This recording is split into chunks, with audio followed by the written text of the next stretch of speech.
چی لە پشت هاوسانی ژمارەی فەرمانبەرانەوەیە لە عێراق. بەراورد بە ژمارەی دانیشتوان، عێراق زۆرترین فەرمانبەری حکومی هەیە بەراورد بە وڵاتانی عەرەبی. شارەزایانی ئابووری هۆشداری دەدەن و دۆخەکە بە نەخۆشیەکی درێژخایەنی مەترسیدار بۆ ئابووری و دارایی وڵاتەکە ناو دەبن. بەپێی ئامارە فەرمیەکان و بە دوواداچوونەکان، ژمارەی فەرمانبەرانی کەرتی گشتی لە فەرمانگەکانی عێراق گەیشتووەتە زیاتر لە 5 ملیۆن فەرمانبەر، بەوەش ڕێژەی لە 11% دانیشتوانی تێپەڕاندووە. لە کاتێکدا وڵاتێکی وەکو میسر لە کۆی 116 ملیۆن دانیشتوان 5.6 ملیۆن فەرمانبەری هەیە کە دەکاتە لە 105 ژماری دانیشتوانی. ژماری فەرمانبەرانی سعودیا لە 103 تێناپەڕێنێت، لە جەزائیر لە 102. ئەوەش کەلێنێکی گەورەیە و بەردەوام لە کەرتی کارگێڕی عێراق لە فراوان بووندایە.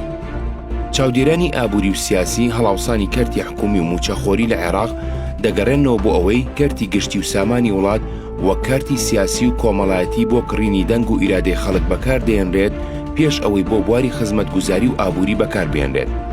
دەسەڵاتدارانی عێراق دوای ساڵی 2003 دامەزراندنیان وەک ڕێگەیەک بۆ کڕینی ئیرادەی کۆمەڵایەتی و سیاسی بەکارهێناوە.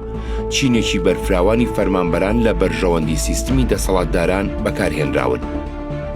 دامەزرانی بەرفراوانی کەرتی گشتی بۆتە بەتاڵەیەکی داپۆشراو. هەزاران فەرمانبەر دامەزراون بەبێ ئەوەی کار و ئەرکێشی دیاریکراویان هەبێت. هەڵاوسانی گەورە لە کەرتی گشتی دروست بووە. بەپێی خەمڵاندنەکانی وەزارەتی پلاندانانی عێراق، نزیکەی 9 ملیۆن فەرمانبەری کەرتی گشتی هەن، بەبێ ئەوەی هیچ بەشداریەکیان هەبێت لە داهات و بەرهەمی ناوخۆیی بە شێوەیەکی ڕاستەوخۆ. بودجەی گشتی عێراق دیری خەرجیەکانی موچەیە. بەپێی خشتەی وەزارەتی دارایی و راپۆرتی سندوقی دراوی نێودەوڵەتی، خەرجیەکانی بەکاربردن زیاتر لە 60% خەرجیەکان پێک دێنێت و بەردەوام لە هەڵکشاندایە. ئەوەش وای کردووە کە بەردەوام خەرجی و بەرهێنان کەم کات و خەرجیەکانی کەرتی پەروەردە و ژێرخانی ئابووری کەمتر بێتەوە. هەڵاوسانی کەرتی گشتی و زۆربوونی فەرمانبەرانی دەوڵەت هاوتەری بە لەگەڵ کەڵەکەبوونی کورتێنانی بودجە و زۆربوونی قەرزەکانی سەر عێراق.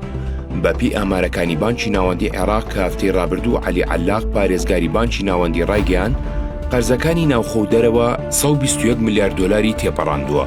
بەشێکی زۆری ئەو قەرزانەش بۆ پڕکردنەوەی کوردێنانی بودجە بەکارهێنراوە کە لە 60% بۆ خەرجیەکانی موچەیە. عێراق کە سەرچاوی زیاتر لە 90% بودجەکەی لە فرۆشتنی نەوتەوە دەست دەکەوێت، هەر دابەزینێکی نرخی نەوت باری سەر بودجە و ئابووری وڵاتەکە ئەوەندە قورس دەکات کاریگەری گەورە لەسەر سەقامگیری ئابووری و دارایی دروست دەکات. بە پێشی کاریەکانی شارەزایانی ئابووری، دامەزرانی بە کۆمەڵ و گەڕانەوەی بە لێشاوی خەڵک بۆ سەرکەرتی سەربازی و گشتی عێراق قەیرانەکەی قوڵتر کردوێتەوە. لە بەرامبەردا کەرتی وەبەرهێنان و خزمەتگوزاری بنەڕەتی و سەرەتایی بە ڕێژەیەکی زۆر پاشەکشەی کردووە. چاکسازی ڕاستەقینە و سگەڵگوشین و ڕاستکردنەوەی ڕێڕەوی دارایی عێراق لە وەڵامی ژمارەیەک پرسیاری سادەوە دەست پێ دەکات. بودجەی عێراق چەندە؟ پێویستی بە چەند فەرمانبەرە بۆ بەڕێوەبردنی دەوڵەت و کەرتی گشتی؟ چەندی پێویستە بۆ خزمەتگوزاری سەرەتایی و بنەڕەتی؟ کەرتی تایبەت ڕۆڵی چی دەبێت لەسەر کۆتایی هێنان بە بەتاڵی داپۆشراو؟ تاکەی دەسەڵاتداران سامانی گشتی وەک غەنیمە دەبین و بەکاری دێنن بۆ کڕینی دەنگ و ئیرادەی خەڵکی.